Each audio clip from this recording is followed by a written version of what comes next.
Let's change this whole conversation about how we think and how we act about workplace violence. Now, this is Cindy's story.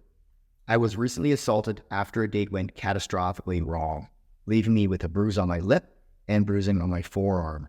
I tried to go to work, but every few minutes, a well-meaning coworker would corner me with intrusive questions. A simple, "I'm fine, but would prefer not to discuss it," hasn't been enough to deter them.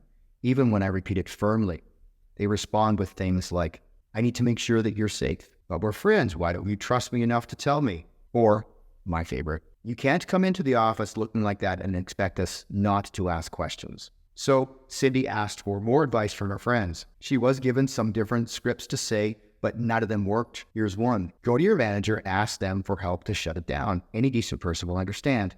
Say something like this: "I could really use your help. People keep asking me intrusive questions about what happened, not realizing that they are the 50th person to do that. And I'd be so grateful if you could help spread the word that I'm fine and I just don't want to talk about it." Her manager said that she understood and then did the exact opposite. She convinced a coworker, Jack, to pressure her until she talked. So later that afternoon, Jack came up behind me and blocked me from leaving the kitchen, insisting I tell him what happened.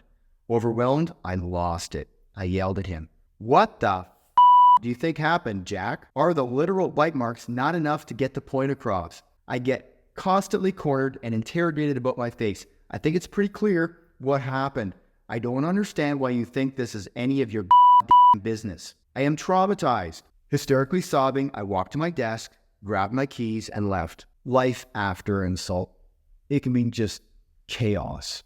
And honestly, Cindy, we would do some pretty crazy things, very uncommon things. We would build you up with skills to communicate under high stress. We would show you how to apply the lowest energy response, HOD, and the veto rule.